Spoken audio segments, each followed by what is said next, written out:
Todo empezó con un detalle casi imperceptible, una pequeña mancha en el dedo gordo del pie de mi abuelo. Al principio ni siquiera le importaba, después de todo, ¿a quién le importa algo? Punto azulado e irregular que parecía más bien una marca de bolígrafo o un hematoma. ¿Sin importancia? Pero esa señal no era inofensiva. Con el tiempo creció y... Mi abuelo, intrigado, me llamó para que sintiera, para aquí, me dijo mientras yo con cautela tocó su piel, fría como el hielo, tan diferente del resto de su cuerpo. No lo es. Normal, hijo. Y sigue aumentando. Incluso intentó demostrar que no sentía dolor, clavó una aguja en el lugar sin parpadea como si fuera un truco de magia. Mi madre y yo, sin embargo, no. Muchas pelotas. Después de todo, el cuerpo envejece y cosas extrañas como estas son comunes. Solo uno. Una persona estaba realmente interesada, doña Valquiria, nuestra vecina. Todos los días bajo él. Con el pretexto de tomar té aparecía para examinar el pie del abuelo con curiosa curiosidad. Que rayaba en la fascinación. Pobre hombre, solo después de que falleció su esposa. Debe ser. Inventar cosas para llamar la atención, comentó mientras se masajeaba el pulgar. Hinchado. Mi abuelo se limitó a sonreír, consciente de que en el fondo disfrutaba de la compañía. Oh. Valquiria, sabes que me encanta la prosa. Pero esta mancha no es una broma. Y no fue así. En 2 semanas, todo el dedo gordo se oscureció perdiendo sensibilidad. Llevamos al abuelo a los médicos, quienes se encogieron de hombros, mala circulación, algo así como. Viejo. El testarudo recurrió a remedios caseros, vinagre, baños calientes. Compresas de ortiga, nada ayudó. El segundo dedo empezó a ponerse azul y el dolor se volvió insoportable. Arde como el fuego, gimió al teléfono mientras toda la pierna perdió movilidad. Hasta que una mañana llamó desesperado. Gritando de dolor. ¿El diagnóstico? Nada. Exámenes impecables, pero la pierna ya estaba morada. Hasta el tobillo y en el otro pie apareció la misma mancha siniestra.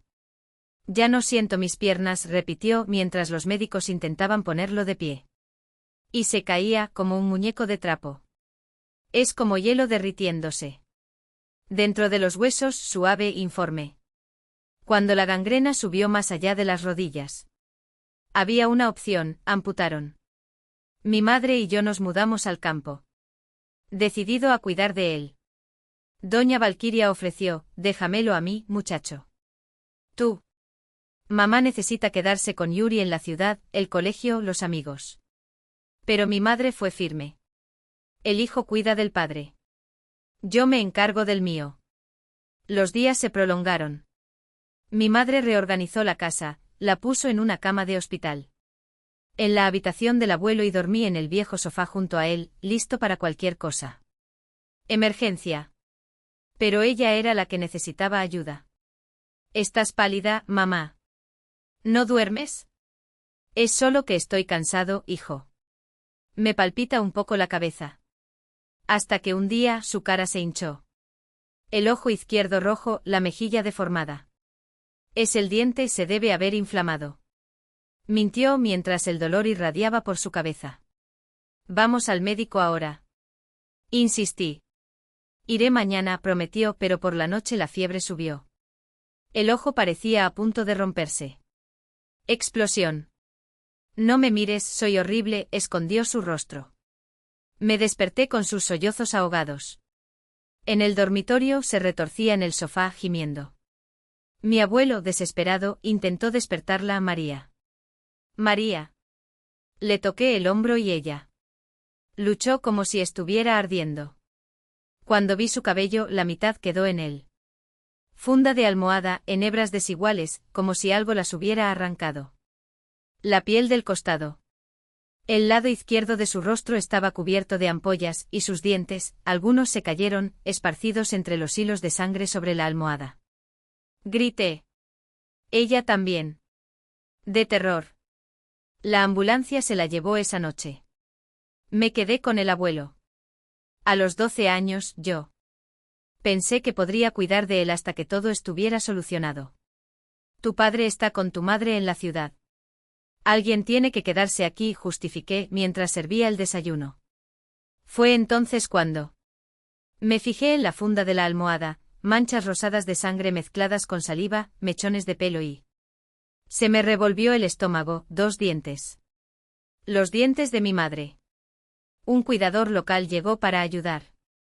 Cuando vio la funda de la almohada, palideció. ¡Qué desgracia! Tú, Antonio. Primero la dama, luego el caballero, ahora la niña. Mi abuelo suspiró. Parece una maldición. Mi esposa murió de cáncer a las pocas semanas, me quitaron las piernas. Y ahora esto con mi hija. Los médicos están tan perdidos, dicen que nunca han visto uno. Caso así. La mitad de su cara parece haber sido quemada por dentro. El cuidador, en silencio, fue al armario y regresó con gruesos guantes de soldar y una. Tijeras enormes. Cortó metódicamente la funda de la almohada, sacudiendo las plumas, verdes con un olor extraño y ácido. Luego arrancó la tapicería del sofá donde solía sentarse el abuelo. Apoya tus piernas. ¿Estabas durmiendo aquí cuando apareció la mancha? Él asintió. Rebuscó entre la espuma hasta que encontró algo, una pequeña bolsa negra, escondida en las entrañas del móvil. Ahí está, murmuró, envuelto en pavor. ¿Qué es esto? Yo pregunté. Ella no. Respondió. Tenía los ojos muy abiertos, mirando al vacío, mientras un zumbido. El tono alto comenzó a llenar mis oídos. Un chirrido metálico rasgó el aire y la habitación pareció retorcerse a mi alrededor como si las paredes pudieran respirar. Me tiré a un lado, desorientado, mientras el mundo girado en tonos de rojo. Nos despertamos casi al mismo tiempo, yo, el cuidador y el abuelo, que todavía yacía inconsciente en el suelo, con un hilo oscuro corriendo desde su nariz. «Estás sangrando», grité señalando su vestido, manchas. Los escarlatas se extendían como pintura derramada. Se pasó los dedos por los ojos. Con indiferencia, y respondí con una calma que me heló la columna, «Tú también». Miré hacia abajo. Mi camiseta estaba empapada, pesada, como si hubiera sido sumergido en un cubo de óxido. El abuelo gemía, todavía aturdido, mientras la mujer murmuraba algo sobre Porcha. Fuerte, una palabra que sonó como una maldición. Mientras me arrastraba hasta él. Fregadero para lavarse la sangre de las manos, humedeció un paño y empezó a limpiarse la cara. Del anciano, susurrando que era solo una hemorragia nasal, nada más. Pero tus ojos, fijados en la puerta de la cocina, mintieron. Había algo allí, algo que no quería nombrar. De repente se enderezó, se secó las manos en su delantal sucio y cogió un par de pinzas de metal, de las que se utilizan para cascar nueces. Mira lo que voy a hacer, dijo encendiendo la estufa con un clic seco. Sosteniendo la bolsa negra con las manos. Con unas pinzas a través de un guante grueso, lo acercó a la llama. El olor era primer signo, dulce y podrido al mismo tiempo, como fruta que se pudre bajo el sol. Entonces, un humo verdoso comenzó a elevarse, formando espirales por el techo y la bolsa. Crujió, emitiendo chispas que parecían vivas. No habían pasado ni 5 minutos cuando comenzaron los golpes. Igor Vyacheslávich. Igor Vyacheslávich. Resonó afuera, aguda y desesperada, la voz de tía Valia, nuestra vecina habitual. ¿Quién está contigo en ese sótano? Ábrete, por el amor de Dios. La cuidadora se llevó un dedo a los labios, sus ojos. Con los ojos muy abiertos. Los puños golpean con más fuerza. Masa. Iliusa. Déjame entrar. Luego se escuchó el sonido de clavos raspando la madera de la puerta, seguido de un grito gutural, tan humano y tan inhumano al mismo tiempo, que se me revolvió el estómago. Corrí hacia la ventana. Afuera, tía Valia luchaba en el suelo, acurrucada como un feto, con él. Las manos se clavaron en su estómago y rechinaron los dientes. ¿Quién te está ayudando? ¿Quién te está ayudando?, gritó, mientras humo negro salía de su boca. Como si algo dentro de ella estuviera ardiendo.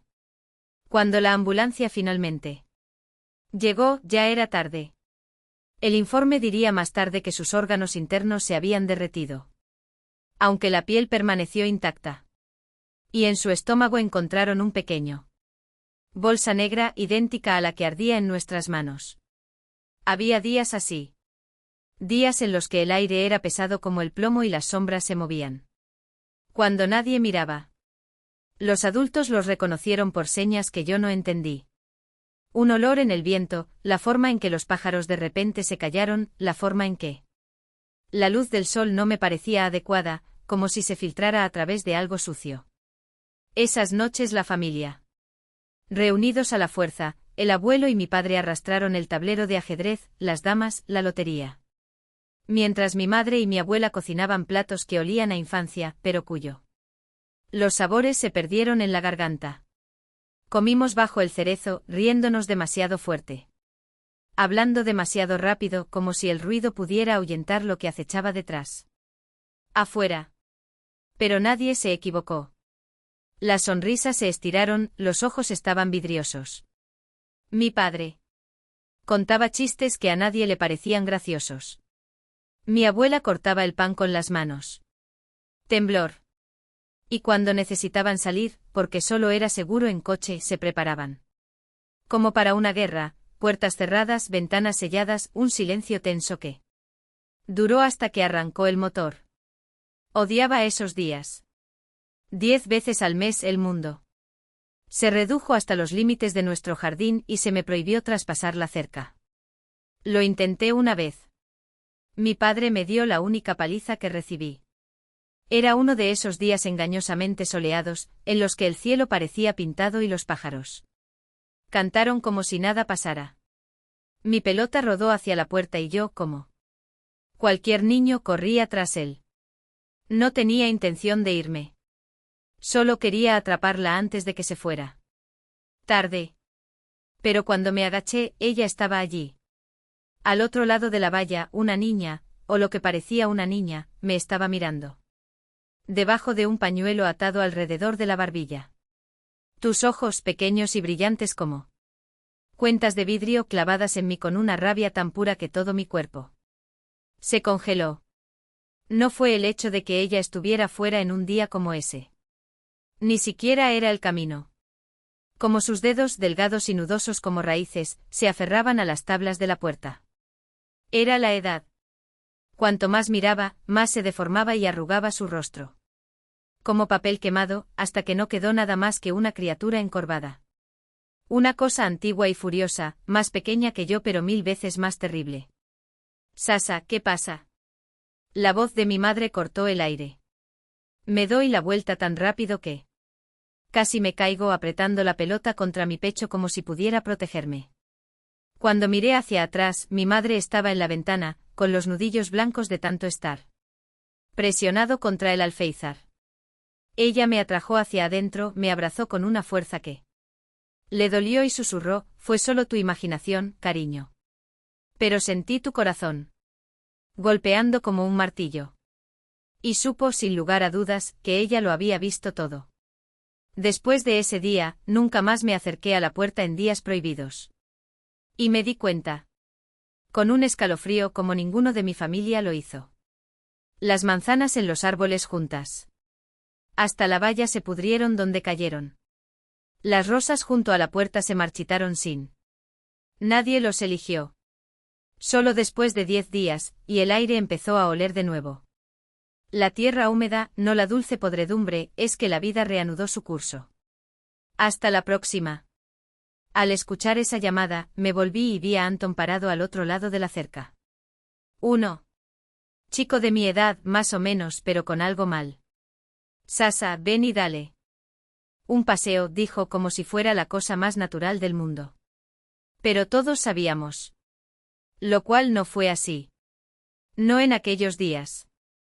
Cuidado, le advertí, mi voz más débil de lo que pretendía. Se rió, un sonido que no coincidía con el Anton que yo conocía, el verdadero Anton. El que solo nos hablaba en grupos, el que nunca hubiera venido solo a mi casa. No hay nadie por aquí. Llevo días caminando y no he visto un alma. Todo mi cuerpo se negó a obedecer. Una parte de mí, la más testaruda, quería demostrar que no era un cobarde. El otro, el que había visto demasiado, le gritó: ¡correr! Anton volvió a sonreír y fue entonces cuando me di cuenta, sus dientes eran demasiado pequeños. Apilados uno encima del otro como si lucharan por el espacio. 3 filas, no. 2. Y tus ojos negros como los de él, sí, pero mirando en diferentes direcciones. Como si cada uno viviera en su propio mundo. La sonrisa nunca abandonó su rostro, pero él. La voz que salió no era la suya. Ni siquiera. Le di la espalda y corrí hacia la casa como si el diablo estuviera en mi punto de mira. Tacones. Cuando miré hacia atrás, todavía estaba allí. Propiedad. Sonriente. Observando. Había otra regla que todos conocían: dentro de un coche estábamos a salvo. Casi seguro. Todo lo que había que hacer era ir directamente al patio y cerrar la valla rápidamente sin mirar a los lados. Pero ese día demostró que ni siquiera el metal podía protegernos de lo que se podía ver. Regresábamos de la ciudad, mi padre, yo y mi abuelo, cuando, mientras nos acercábamos a la casa, vi a un niño que salía por la puerta abierta. Caminé en nuestro dirección con una sonrisa demasiado amplia, usando ropa que juro que nunca había visto antes. Ropa que de alguna manera se sentía como mía. Dejé de respirar. El auto redujo la velocidad y nos pasó como si no existiéramos. Cuando yo me di vuelta en el banco, todavía lo veía alejarse de espaldas, como si sus piernas estuvieran doblado hacia atrás. Mi padre y mi abuelo no dijeron una palabra. O fingió no hacerlo. Cuando salí del auto, miré de nuevo. El chico seguía allí sonriendo con los ojos fijos en a mí. Como si esperara que lo siguiera. Cuando le pregunté a mi madre si había visto a alguien en el patio, ella simplemente frunció el ceño. No, hijo. ¿Y sabes qué? No me gustan estos chistes. Pero sabía lo que había visto. Así como sabía que no era el único. El calor de aquel verano era asfixiante. Todos en la casa se habían extendido para tomar una siesta después del almuerzo, todos excepto mi abuela y yo, que lavamos los platos en él. Cocina. La televisión murmuraba tonterías cuando lo oí, un crujido seco como si alguien golpeando la lengua contra el paladar. Una vez. 2 veces. Me volví hacia la ventana. Y allí estaba mi abuelo, tumbado en el banco del patio, con la mano tapándose los ojos del sol. Ronroneando suavemente. Normal si no fuera por el detalle de que en ese preciso momento también pude escuchar ronquidos provenientes de su habitación, la puerta abierta, dejando al descubierto su cuerpo inmóvil sobre la cama. A mi abuela casi se le cae la sartén cuando se lo conté. Ella lo sabía. Todos lo sabíamos. Por eso la reja siempre estaba cerrada, incluso cuando no había ocurrido nada extraño en el pasado. Meses.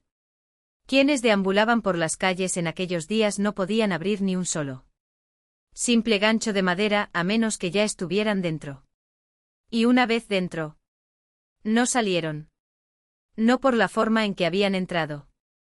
Los intentos de atraernos fueron cada vez más audaces. Una vez que Vlad llamó. Hogar. Sasa, ven a jugar videojuegos. Yarosla está aquí, te estamos buscando. Esperando. Casi me enamoro hasta que colgué el teléfono y lo vi ya parado a mi lado. Fuera de la red, como si se hubiera teletransportado. ¿Por qué no lo abres?, él preguntó. Su voz estaba llena de impaciencia. Empuja la reja y entra, respondí sabiendo que no lo haría. No había cerradura. Gritó algo acerca de que la rejilla estaba atascada, pero no le importó. Emocionado. No podía moverse. Cuando les di la espalda, escuché sus maldiciones. Palabras que el verdadero Vlad nunca usaría. Después de eso, las llamadas se repitieron.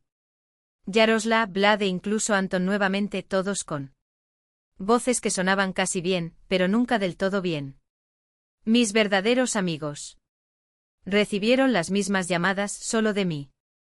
Un falso yo que pedía abrir la puerta que juró que estaba afuera. Ninguno de nosotros ya cayó en la trampa. Pero él. Su ira cuando abandonaron la farsa era real. Demasiado. La mayoría de las cosas sucedieron en el verano. O tal vez simplemente los recuerdo mejor. Pero hubo un momento en el invierno en el que nunca me lo saqué de la cabeza. Estábamos desayunando cuando oímos pasos arrastrándose en el patio. Acompañado de tos ronca, como si algo se ahogara en flema. Alguien ha llegado, murmuró mi madre, levantándose para mirar por la ventana. Cocina. De repente el ruido cesó. Como si hubieran cortado el sonido con un cuchillo. Regresó a la mesa, pálida. Nada, dijo, pero sus dedos temblaron cuando recogió el taza. Nunca supimos qué hubiera pasado si alguien hubiera abierto la puerta ese día. Pero todos conocíamos la historia de la vecina, Olia o Julia, nadie estaba seguro del nombre. Iba caminando con el bebé en el cochecito cuando vio algo. Corrió a casa llorando, dejando atrás al niño. Los vecinos fueron a buscar al niño, pero solo encontraron el carrito vacío. La familia desapareció de la noche a la mañana. El día saliendo de casa con todo dentro. ¿Qué había visto ella? Nadie nunca sabía. Sus padres se negaron a hablar, incluso años después. La única pista que tuvimos fue un murmullo entre los mayores, vienen del barranco. Esa cicatriz de tierra detrás de nuestra calle, donde la hierba crecía torcida y los árboles parecían doblados por el peso de algo invisible. Si ves humo negro saliendo de allí, si crees que los árboles están en llamas, susurró una vez mi abuela, cierra la llave. Todo. No mires. No respires profundamente. Porque de ahí venían. Y de ahí es de donde tomaron lo que pudieron conseguir. Una tarde la vecina llamó con la voz temblorosa. Sasa, ¿está abierta tu parrilla? Yo no lo sabía. No quería saberlo. Porque hay una mujer en tu patio, se parece a tu madre. Miré. A través de la ventana. Era ella, sí. Mi mamá. Solo que no. Llevaba un vestido sucio y arrugado.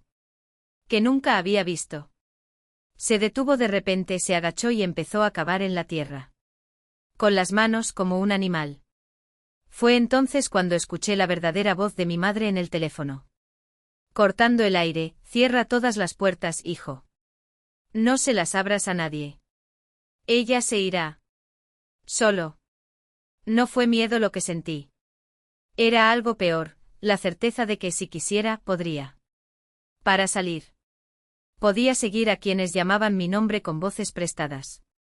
Pude descubrir lo que había al otro lado del barranco, al fondo de aquel fuego que solo lo vi arder en noches sin viento. Pero nunca abrí la puerta. La primera vez que escuché esta historia fue en un suspiro que se escapó entre mis dientes cuando el vodka ya había soltado las lenguas y la noche se extendía como un cadáver sobre él. Mesa. Alguien, no recuerdo quién, confesó que ya en la época de la Unión. Un Volga negro había descendido al barranco con un grupo de habitantes en busca de un picnic. Encendieron un fuego. El fuego se escapó. Quemó la mitad de bosque, devoró vivos a personas y animales. Desde entonces el barranco arde a intervalos como una herida que no cierra. ¿Y el Volga? El Volga todavía atraviesa el pueblo vacío sin conductor, como si buscara algo o alguien que nunca regresará. Por un tiempo todo pareció calmarse. Los niños jugaban en las calles sin nadie los llamó desde el más allá. Yo, Vladik y Yaroslav incluso nos atrevimos a bajar al barranco. Pero no había nada más que cenizas y un silencio espeso, como si el aire todavía estuviera allí. Mantén el formato de los gritos. Los adultos murmuraron que esto había terminado. Hasta que el Volga negro, una noche de verano, se lanzó directamente hacia un grupo de niños jugando a la pelota. Dos no se levantaron. El auto desapareció como si fuera el asfalto. Había tragado. Fue suficiente. Mis padres, que hasta entonces se resistían a la idea de salir de la casa donde nacieron, finalmente se rompieron. No por miedo, o no solo por eso, sino porque ciertas cosas no se pueden tolerar. No es el terror lo que corroe, es la familiaridad con él. Y. Despertar sabiendo que su hijo pequeño podría estar hablando con una persona muerta en el patio trasero mientras finges no escuchar las respuestas. Salí primero a los 17 años, con una beca y una habitación en la residencia de la ciudad. Mis padres y mi hermano me siguieron poco después, arrastrando consigo lo que no quedaba nada de normalidad, ni de la ilusión de ella. Mi abuelo no vivió para ver el cambio. Mi abuela, sin embargo, jura que eso no importa. A veces lo ve durmiendo debajo del manzano en el viejo patio, o pasando por la ventana con las manos en la bolsillos como si todavía fuera dueño de la tierra que lo sepultó. No estoy sola, dice ella, y creo. Hay maneras peores de ser perseguido. La tercera historia comenzó en 2001, cuando el calor en Tashkent era tan intenso que sentí como si Dios hubiera dejado el horno encendido y se hubiera olvidado de nosotros. Slavik y yo. Sudoroso y un poco loco de tanto correr buscando documentos para la universidad. Decidimos que no volveríamos a casa ese día. Se queda en casa de mi tío. Ofreció Slavik, como si fuera la cosa más natural del mundo. Es raro, pero no muerde. Simplemente no toques al gato. El tío Grisa nos recibió con un abrazo de oso y una sonrisa que mostraba los dientes. Amarillo de nicotina. Quédate todo el tiempo que quieras, dijo mientras un monstruo peludo y negro, se frotó contra nuestras piernas como si quisiera marcar territorio.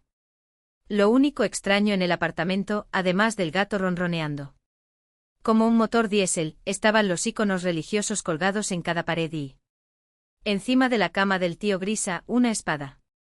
No cualquier espada. Algo pesado con una hoja gruesa y poco afilada, pero con una punta hecha de algún metal gris que brillaba como un hueso en la penumbra. Es un ganador, explicó el tío Grisa, pasando los dedos por el mango. Hecho para perforar lo que no debería perforarse. Cuando le pregunté por qué, él simplemente se rió y lo llevó a la ventana.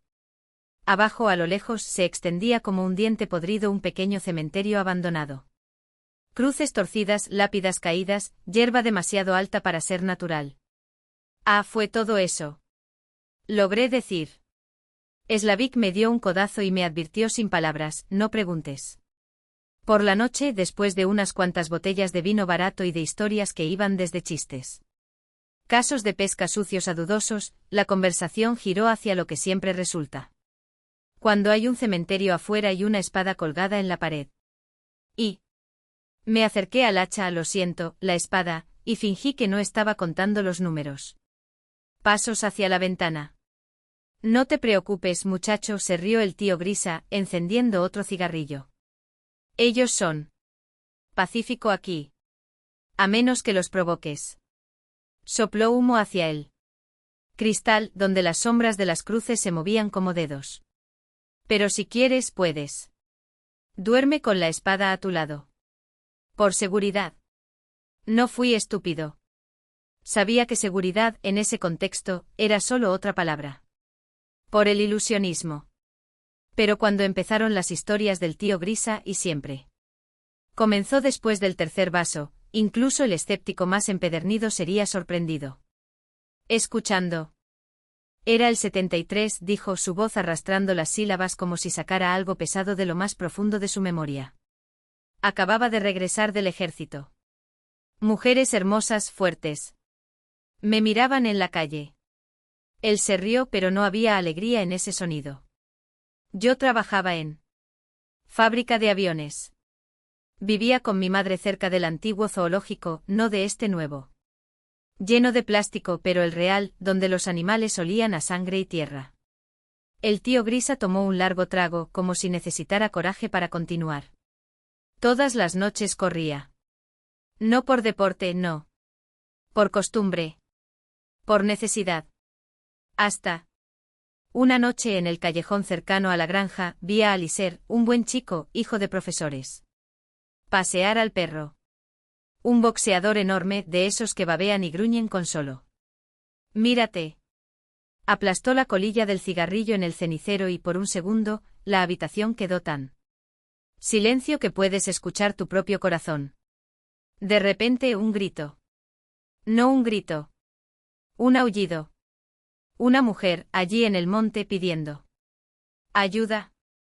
Pero no había miedo en su voz. Era algo más. Sus ojos, una vez nublados por la alcohol, ahora brillaba como si reviviera la escena. Corrimos. El perro. Alicer rompió el cuello y tomó la delantera. Cuando llegamos hasta él, el animal estaba parado con el pelo erizado, babeando, mirando un punto en el suelo como si viera el infierno. Hizo una pausa. Tragó con fuerza. La tierra respiraba. Dos montículos como si algo intentara salir de debajo. Agrietado. Húmedo. Y el olor, muchachos. El tío Grisa se pasó la mano por la cara, como si pudiera borrar el recuerdo del tacto. No era podredumbre. No era sangre. Era algo viejo. El gato Co se levantó de repente con las orejas aguzadas y los ojos fijos en la ventana. Afuera, entre las cruces, se movía una sombra. O tal vez fue solo el viento. El silencio que vino después fue peor que cualquier grito. Un silencio espeso, como si el mismo aire se había tragado la voz. Sentí que algo se arrastraba por mi nuca, no el viento. No un insecto, algo más. Y entonces lo oí, los dientes de Alios castañeteaban, un chasquido seco. De manera desigual, como si su mandíbula temblara fuera de control. El PD era petrificada, una estatua de músculos tensos, solo la melena levantada a la cruz. Parpadeando a la luz parpadeante de la linterna. Un gruñido bajo y gutural emanó de su garganta y entre sus dientes había una baba espesa que goteaba al suelo con un chapoteo. Sonido húmedo, ruido sordo, como un reloj que marca el tiempo hasta que algo se rompe. La atmósfera en la habitación se volvió tan espesa que incluso Slava y yo dejamos de masticar. No. Debido a la falta de hambre, el cuerpo rechaza la comida cuando el alma siente peligro. Yo vi todo de nuevo, el bosque oscuro, las ramas retorcidas como dedos de bruja, el perro. Enfurecidos, los dos hombres quedaron paralizados frente a aquellas montañas que respiraban. Y. Entonces el tío Grisa jadeó como si alguien le hubiera apretado los pulmones. En aquella colina, señaló con un dedo tembloroso un lugar vacío en el aire, como si la memoria fuera un mapa que solo él podía ver, la tierra se movía. Una cuadra entera, negra, mojada, se deslizó hacia abajo como si algo la tirara desde abajo. Lo juro por. Todo eso es sagrado, muchachos. Interés. Le temblaba tanto la mano que la miga de pan que sostenía. Sostenido se desmoronó entre sus dedos. Y fue entonces que desde el agujero negro que se abrió. Nos miraron. Dos ojos. Los grandes. Rojos. No como brasas, peor. Como si alguien hubiera roto él. Oscuridad y pegados allí dos trozos de carne viva, brillantes, húmedas, reflejando la luz de la linterna como espejos distorsionados. No parpadearon. No se movieron. Nos miraron fijamente. Y. No era curiosidad, no era ira, era algo que no tiene nombre, algo que te mira. Y saber que eres solo carne, solo hueso, solo un saco de miedo con piernas temblorosas. PD fue el primero en fracasar. Un aullido agudo e inhumano atravesó la noche y se disparó como una bala hacia el camino, levantando tierra con sus patas. No. Necesitamos orden. Corremos. El aire ardía en los pulmones, el dolor en el hígado era un daga con cada paso, pero el verdadero terror no estaba detrás, estaba dentro, en la distancia. Seguro que si miráramos hacia atrás, estaría ahí, sonriendo con la boca lleno de dientes que no eran de ningún animal conocido. Cuando nos detuvimos, jadeando, el tío Grisa no dijo nada. Solo sirvió 3 vasos. Se sirvió el vodka con manos todavía temblorosas y se tragó la suya de un trago sin brindis, sin ceremonia. El líquido ardía, pero no lo suficiente como para apagar lo que habíamos visto en sus ojos, un hombre que llevaba guardando un secreto podrido durante décadas. ¿Así que lo que? Preguntó Slava con voz ronca. ¿De quién eran esos ojos? ¿Y la mujer? ¿El que desapareció? El tío Grisa aplastó el cigarrillo en el cenicero con más fuerza de la necesaria. Una sombra pasó por su rostro tan rápidamente como lo que había visto en el bosque. No lo sé, murmuró. Y no quiero saberlo. Pasaron los años. Años en los que coincidimos con Alios, quien, por cierto, nunca entró en ese carril. No le cuente esa historia a nadie. ¿Quién lo creería? Y ni yo mismo lo creería si no hubiera olido esa tierra, oído él. Pedé gruñó al ver los ojos rojos brillando como faros del infierno. Pero tú tampoco lo creerás, ¿verdad? Se rió un sonido seco y triste. Ellos piensan que es un invento de un borracho, que el tío Grisa está aquí inventando modas pasajeras para impresionar a algunos niños.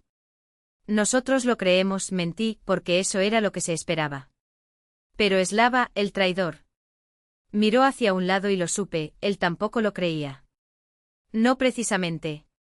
El tío Grisa no era idiota. Sacó un fajo de billetes arrugados del bolsillo y los arrojó al mesa. No es por servicio, es por amistad. Corre al sótano y trae otra botella. Chicos. Y esta vez sus ojos brillaron, casi tan rojos como los suyos. Esa cosa, no mires atrás. Nos quedamos 2 días en su casa. Por la mañana, el tío Grisa estaba diferente, sonriendo. Generoso, como si la noche anterior fuera una pesadilla disipada por el sol. Pero yo. Lo sabías. Vi la forma en que miraba por la ventana, la forma en que le temblaba la mano mientras encendía una cigarrillo. Y cuando nos fuimos, me llevé la certeza de que algo todavía estaba allí, esperando. Pasó un año. Casi me olvido del tío Grisa, casi borro esa historia de mi memoria. Hasta que mi hermano Iliucha regresó del instituto con su diploma en la mano y un copia nueva de una revista científica. En la página 47, entre artículos sobre física, informes cuánticos y de excavación, ahí estaba, nuestra historia. Palabra por palabra. Casi. Simplemente empezó así. Sucedió en mayo de 1973. Yo, un joven ingeniero recién graduado, todavía estaba. Creía que todo en este mundo tenía una explicación. Y terminaba con las mismas palabras que el tío Grisa había escupido aquella noche. Hasta el día de hoy no sé qué fue eso. ¿O quién?